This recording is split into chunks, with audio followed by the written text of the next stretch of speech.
Started? All right, so this is just a continuation of work we were doing from last spring, and then when Dr. Yeck came on, we kind of stopped some of the work with this because we were focused on other things, but we wanted to bring this back up to the forefront. And so we just wanted to kind of update. Really, we want to update Mr. Cooper, but we'll just update you guys on kind of what we're doing in terms of with our AP courses and tracking college credits and things we're doing. That's what this committee was formed for, was to improve our systems for advanced placement courses and give kids more opportunities. So the first thing is we updated our tracking system for college credits. So at one point we had the last time we met, we were tracking college credits, but it was by class.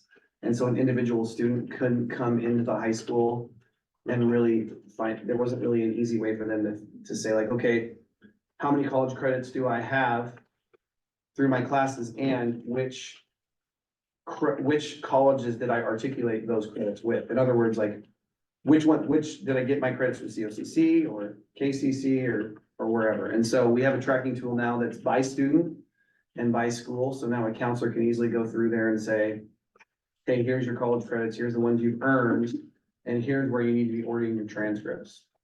So that was something that we improved. Am I missing anything on that, Bree? No, it just is tricky because we articulated 6 different colleges because we want to give kids every opportunity possible to get those college credits. And when you get to your senior year and you have to think back on, oh, I took this one elective class that I know had a college credit. Where is it from? And it can be a little tricky. So we're always working to improve that process. I think it'll still even have improvements from where we are today, but hopefully this is a step in the right direction. One of the common complaints from parents that have lived through it is, okay, this college requires that I get my credits this way and pay this way and order my transcripts this way, and this one does it a different way, and this one does it a different way. Mm-hmm. And it gets pretty confusing and overwhelming, I think, at times. And so our main goal originally was to try to like funnel it down to just one school, but what we've discovered in doing that is it like limits the opportunities for which classes we can articulate with, because each college has a different way or a different requirement to articulate with us. Or So, different costs per credit is another thing we look at to Yeah. make it financially feasible for all students. Any questions after that point? Scott is going to join by Zoom, okay, Great. so that was kind of a to-do that we said we would do at the last meeting, was come up with a better way for kids to be able to track their college credits down so they know where they're getting them and what to order and all that stuff, because it gets confusing and overwhelming. Shall we wait for Scott to join? Proceed. Eric's sending him the link now, so we can set up. May I ask a question? Yeah. What 6 schools? Which 6 schools? Yes. Central Oregon Community College, Eastern Oregon. This is like a pop quiz for you. Klamath Community College, OIT, Lynn Benton, and Lane. Lane, yep. Yeah. Okay. And so like Lynn Benton is a lot of our ag classes and they're free and it's a real seamless process with our ag teacher, and ACC is some of our science ones. So they're kind of grouped by departments, which is nice. Right. But there's only, for like some of those ag classes to be articulated. It's not like COCC has every option for us globally. So that's why we have to outsource that around the state. Okay. Yeah. Thank you. In a perfect world, we would be able to get every single credit we want for our kids through one school. Wouldn't that be wonderful? Super easy, but that was my goal, but it's not as simple as just making that decision, so. Yeah. The next, do we want Phil's comment on this, or do we want to, you can move Yeah. on to the next one? Yeah. Well, let me scroll in real quick. See a panelist. Making one once he joins.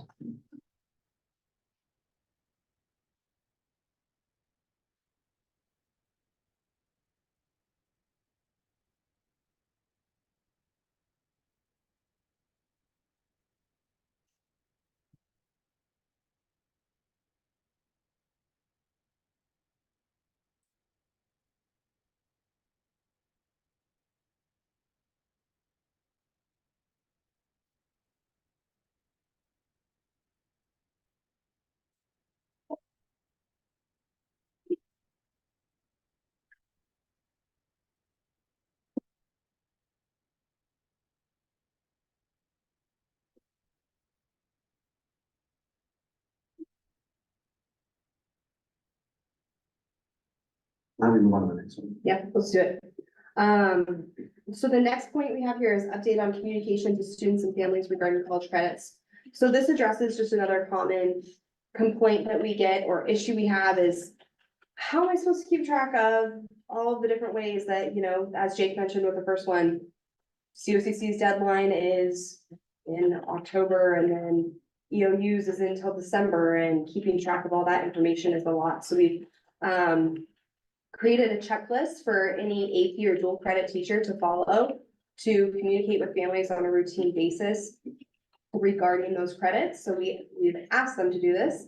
And mostly around the time when they send out their syllabus, that they're sending that information saying, your student will be registered by this date, the cost per credit is this is how they sign up. And then also know that a lot of that stuff does happen in their classes as well. Teachers will take time to walk them through that process. A lot of times, some of the classes, it's just a paper they fill out. Some of the classes, they have to create like a Eastern Oregon portal account and sign up through there and register for different things. So it's different for each college, so it's not as mainstream as like we said we'd like it to be. But we've tried to get our teachers really on the same page of how they communicate with their students and their families, making sure that their parents, guardians are looped into that as well. So that little checklist is in your packets, but it's pretty much just communicate with families. Yeah, you're gonna see the overarching theme for all this is just trying to increase our user friendliness for everything and trying to up our communication so it's more clear. You know, try to be more proactive with questions folks may have or struggles people may have. So it's really trying to streamline the process for AP and dual credit. We have some ways that we're working to improve opportunities for students to prep for their AP tests. So currently in place, we have Mrs. Wiles who did an AP test prep class, and that's always third trimester. And AP classes traditionally they're more aligned up with a semester schedule. And so what ends up happening, what we've learned ends up happening is if they don't have AP classes third trimester, then there's like a flat spot of time where they're not in an AP class, yet they're gonna be taking an AP test. In May. In May, if that makes sense. And so to offset that, we've done an AP test prep class with Mrs. Wiles. Mr. Lombach has done an early bird test prep class. It's third trimester for AP Chem and AP Physics. And then this year, we have some smaller classes in math. We only have 9 kids signed up for AP Calc, and there's a couple signed up for AP Stats. So we're looking at having Mrs. Forrester, combine 2 of her classes, look at the master schedule and try to get one that's math centered, because you'll look later and you'll see that, where we struggle the most with AP testing is in math. And so we want to provide more support for students in math as well. So what we've currently done is we've had Miss Wiles with the AP test prep, we've had Mr. Lombach that was like really science centric. And now we're looking to add something that's more math centric for the kids, because we see that there's a problem there, or at least that they need a little bit more support in preparing for that test. And nine doesn't seem like a lot of students, but that's actually a lot to have signed up for the AP exam for calculus. So we want to make sure that we're providing those students with the support they need to excel on the test. I think that's the gist of the AP prep options for trimester 3 is we started with 1, then we added a second one, and now we're gonna add a third that's math specific. We've seen Heather Wiles' class be really helpful to kids. I know that was something that was presented at a board meeting a year or 2 ago. A student came and presented and shared how much they loved that class and how it positively impacted them. So yeah, as we've expanded those opportunities, we've heard good things from students, so. Any questions there? Okay. This next one was something that, as we like started meeting with this AP committee, there started being some things come up about seniors and communication around opportunities for seniors, graduation details, things like that, just would surface during this meeting. And so that became part of this committee. And we didn't have any follow-ups from the meeting last spring regarding this, but I just want to throw that out there. Like, is there anything that this committee is looking for, to get, is there anything the board's looking for around those senior year opportunities discussions, or Scott, maybe you can have some context there perhaps. We feel like we improved a lot of that work last year, and we're hoping to continue doing that, but right now we don't have a real central focus on what that work is. Hey, Bree, sorry for being late joining there and sorry for being stuck in a problem here in Redmond. The communication back from parents last year was phenomenal about how much better the communication was, that they got the stuff they needed timely, that it was not just sent to kids hoping they would bring it home, which they only did 10% of the time, if that. All around, I heard nothing but glowing comments about how well that went. So I think you can mark that one as, if you keep doing it, problem solved. Okay, great. You want me to Alright. move back up to the top?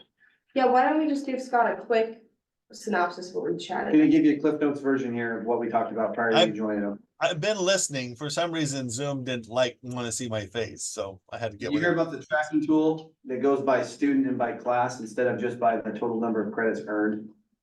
Yes. Okay, we don't need to revisit it then. Okay, awesome. So the next thing that we want to provide a report on here is our AP testing registration. So what we anticipate for this year's AP testers. So we had 76 students register for the AP exam, which if we look back to the COVID year where the tests were paid for, were one of the highest years that we ever had students take the AP exam. There was like 60 some that year. So we're projected to have a spike in AP testing this year, which I'm super excited about. I don't see a lot of people jumping up for joy like me, but I want to point out that we have 2 students that signed up for 4 exams. That's a extremely heavy load to carry, and it's super impressive. So shout out to those 2 students. 12 students signed up for 3 exams, 18 signed up for 2, and the remaining 44 signed up for 1. Exams that we had students register for that we don't offer those classes, so something we might want to look into is microeconomics and psychology. Psychology is one we've had students take the exam for in the past too that we don't offer, so we're kind of thinking about that, which we'll talk a little bit about later. Something that I noticed was that roughly 40% of those students who signed up for the exam are on free and reduced lunch. Sometimes when I'm offering that opportunity to a kid to say, hey, do you want to take the exam? And you're able to say, oh, you're on free and reduced lunch, it's free for you. They're like, oh yeah, sure, I'll do that. So I think that's something worth noting, that when we have opportunities to pay for exams for students, they're more likely to take it. So I thought I'd point that out. And then below that, we've got a chart here that goes over, what percentages of each class registered for the exam. So in AP Stats, 9%, AP Government, 78.9%, AP Calc, 52.9%, AP US History, 40%, AP Lit and Comp, 80%, and that's our highest registered for exam class.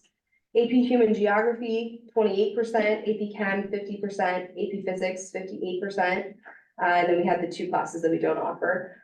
They do get support with an online class with those, but the 2 that are right there, 80%, those are both classes where there's no dual credit offered. So last year we did a lot of work around surveying kids and talking to them, conducting empathy interviews about why they do or do not take the AP exam. And one of the key takeaways is if I can get dual credit and not have to take a 3-hour exam, that's really, really challenging, and I'm not guaranteed a good score on it, that they would opt for just doing dual credit. Some students do both, some students choose one or the other. So those 2 classes, why we have those high numbers there, are clearly because of the dual credit not being offered in those 2 courses. Any questions about those numbers? I know that was a lot of data to throw at you. Bree, I wonder if it would be useful to have a conversation about how we're measuring those percentages of kids. It would be interesting to study that as percentage of overall students who took it, and then percentage of students who are headed out of state who took it. Because the kids who are in state automatically get the transfer and don't really need it. And the better percentage is, how did which of our kids that were going to need it and use it took it, and how well did they do? Yes, I like that. That's great. Speaking of how well they do, I felt like this was a pretty natural place to include our annual summary of scores, projecting that data. So we had, for our 5-year summary, the percentage of AP students with scores 3 or higher was 63%.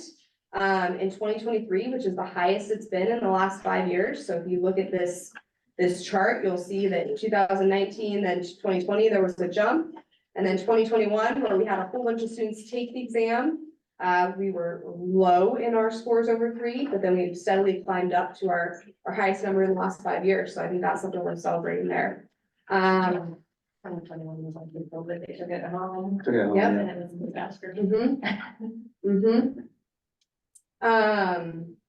And then there's just a breakdown of that school summary, which Scott, I don't know if you have this in your email, but I'd be happy to email it over to you because I know you'd love to look at these That would be numbers. great. I don't have it, so that would be great. Okay, I will email this to you. Because then we get into the breakdown of like how we did on each test. And I'll attach that as an Excel file for you, because I think that's something that you also like to look at. But some of those takeaways were, you know, English Lit Comp is a popular exam for students to take, and they tend to do well on it. Students taking that AP Psych exam are doing that, not just this year, but prior years too. And then those US History is a class that we have a lot of students in. AP US History is very popular, but our scores might need some growth there. So looking at making sure those kids are probably in that test prep class with Heather Wiles, I think it'd be really important. Let me send this in an email to you real quick. Any questions while I'm emailing this? Bree, I don't know if you have enough of a sample size to do this and make it relevant, but is there a way to look at how students performed on average when their AP classes were the first 2 trimesters versus students who had AP classes in the second and third trimesters?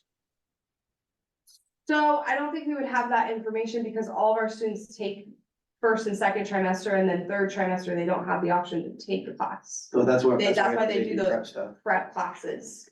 So that would be maybe a comparison between students who take the prep class versus students who don't. Yeah, However, I don't see, when I look at my report on the back end, I don't see the kids' names. Maybe I'd have to dig for more Mhm. to know. I can look into that for sure. but what I keep hearing is about kids who score with A's in the class and then bomb when they get to the test. And it's usually blamed on the distance from the class to the test. I don't know if it's true or not, but it's the common excuse. Yeah, I don't think it's entirely true, but it's true enough to where we're trying to do something about it by getting some test prep in there. I mean, it does definitely cater more to the semester schedule. The AP test. Definitely. It is Cause then if you're in semesters, you're still halfway through, like you're not even, Oh, you're not with You your still- material? right, you still have 6 weeks of class Yeah. when kids are taking tests. Yeah. So neither one is the perfect Mhm. scenario. Can I make a comment from the outside? Sure. Just in conferences, meeting with teachers, I know from a parent's perspective, that the AP Lit teacher that my daughter has talked about prepping them in class for it. You know, talked about that, her whole curriculum is based around, you know, gearing in that direction, you know, teaching to get to that point and teaching along the way, you know, what they need to get to that point. And I don't know if that has any, but I didn't hear any of the other teachers discussing that. We had to bring up the AP test, so. Okay.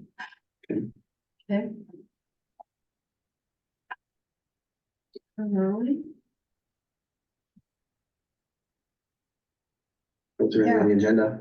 That's, then we're just on to the next step. So is there Yeah. anything else with that score report that you wanted? So Scott, I'm gonna look into the.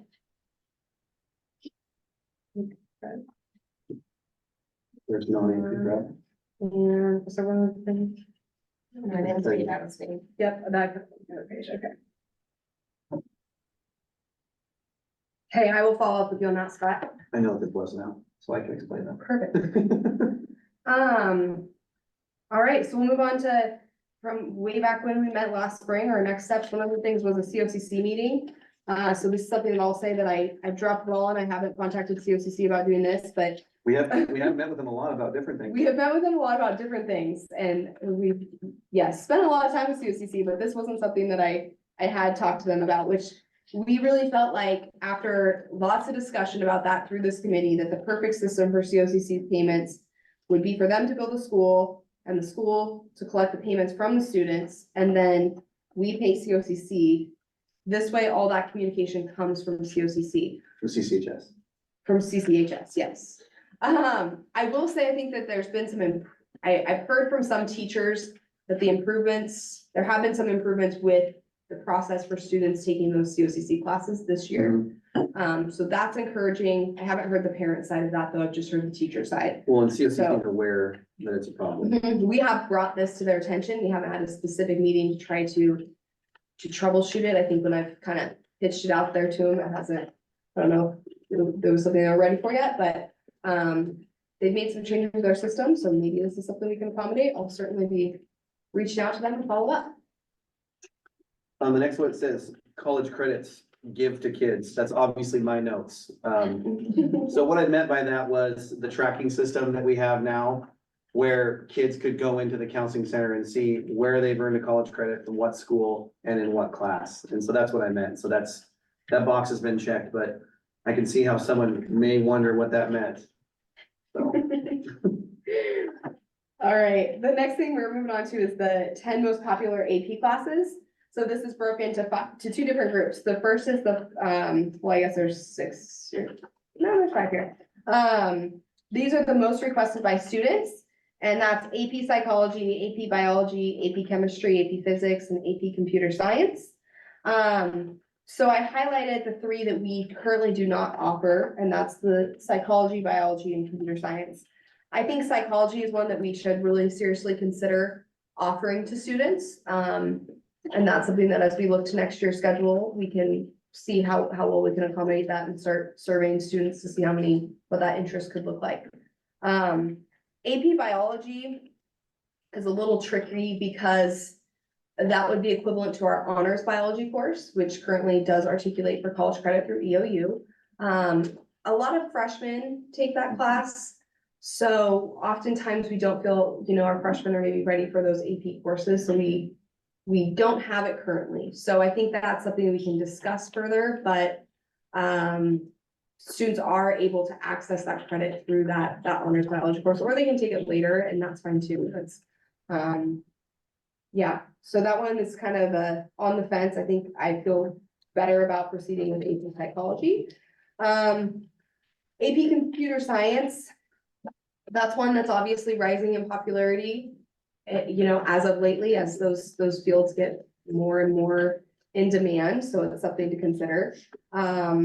Most popular, though, those were most requested by students, most popular for all grades: English, Lit and Comp, US History, English Language Composition. It's actually that one I should have highlighted, the English Language Composition we do not have. AP World History AP World History Modern, and then obviously the AP Gov, which we have. Our social studies department is pretty stacked with AP classes, and these are all mostly, a lot of these are those classes. So I think that we're doing good in terms of offering what is most popularly taken by students. And then I threw in some new courses that would align with what we offer at CCHS. So AP Pre-Calculus is going to be offered through College Board, and I think that's a really exciting one that we could take advantage of.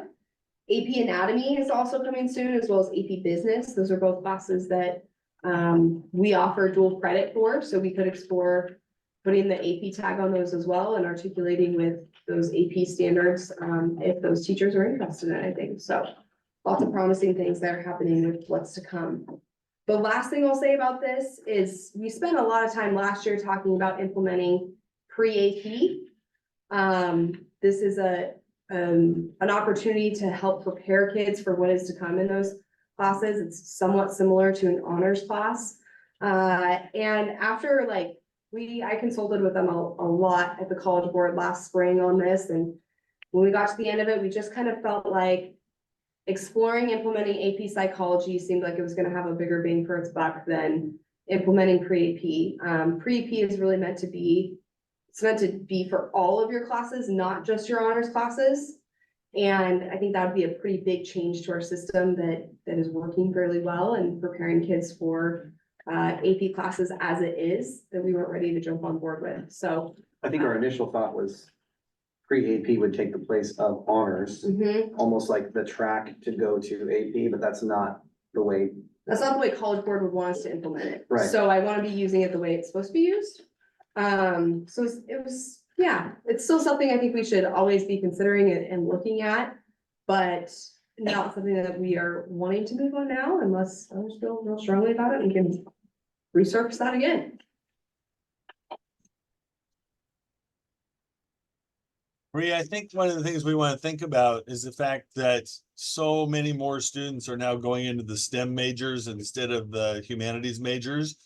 And while not offering biology and comp sci maybe makes some sense because they're difficult classes to resource, that's likely where the kids are going to need those credits. So I think as we look at the balance, we have to keep that enrollment beyond us in mind. It's easy to teach humanities classes relative to the science classes. We've had an advanced biology section before in our science department. I mean, that'd be something that we could look into is, instead of doing Yeah, your honors bio, but then there's a next step where you have like an advanced bio or something where it's AP. Is possible. Doesn't Yeah. mean- That way they're getting that credit that transfers out of state. Mhm. Yeah. It just means when you add something with the FTE, you most likely have to take something away. That's the only. right. But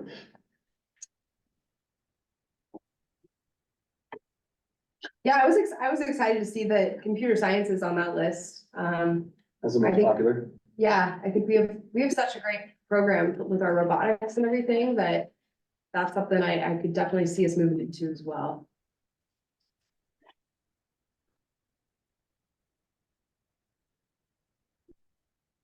Any other questions?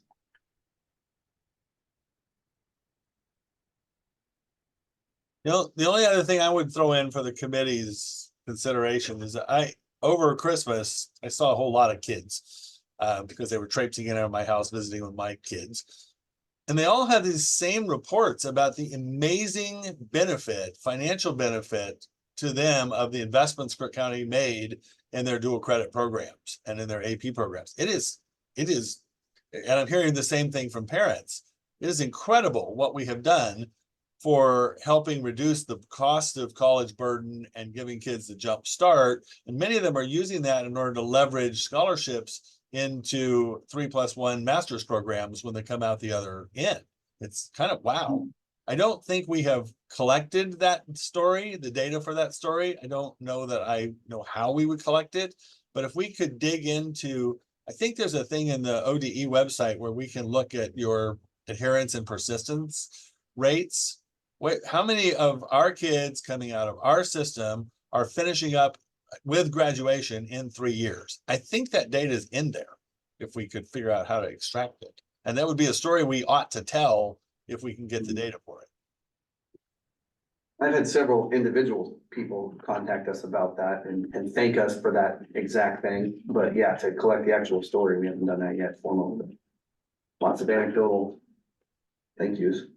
Well, you can use my two kids as data points, Sure, yeah. because Kaylee will graduate from OSU this summer.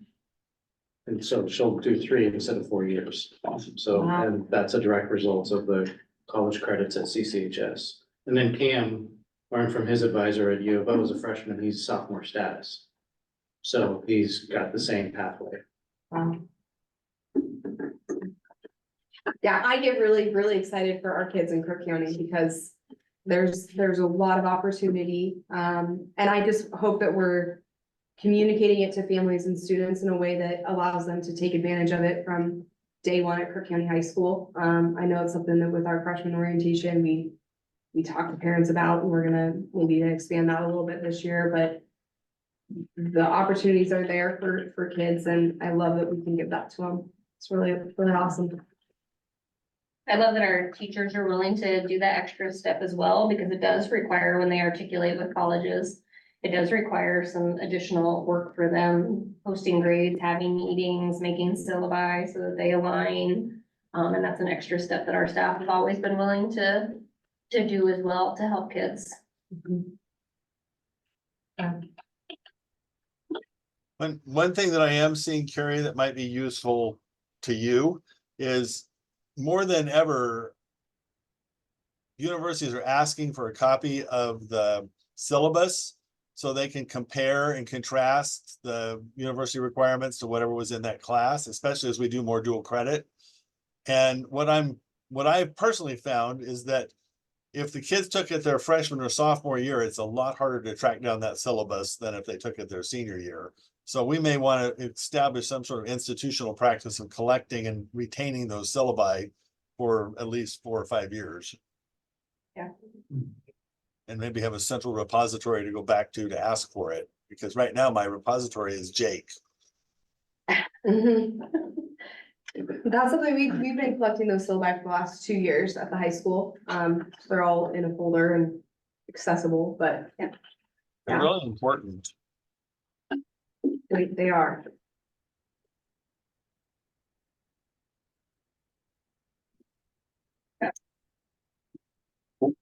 Awesome. Another meeting plan. So historically, we have met, what, about once a trimester, maybe Yeah. once every 2 to 3 months. Mhm. So I'd say, yeah, I mean, we really like to keep the ball rolling on this work and to look at the data and find ways to improve it, so. I mean, 2 or 3 months from now, it would be great to meet again. I think our availability is probably easier to track down than yours, Scott, so if you wanna work with Tammy and get us some times, we're happy to accommodate. We also suggest at our next meeting, we be sure and include some student voice.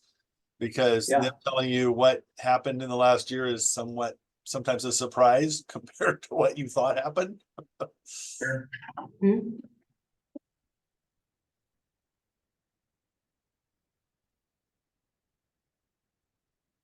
You want teachers, some teacher, Yeah, I think at that point, if we could have some teacher voice too, that'd be great.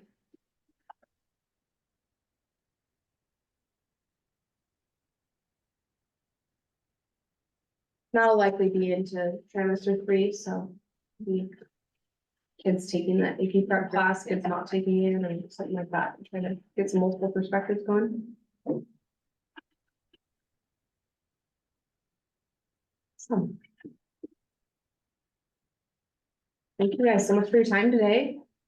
Appreciate it. Sorry about my tardiness and being stuck here on Zoom. Good, No problem. Thanks.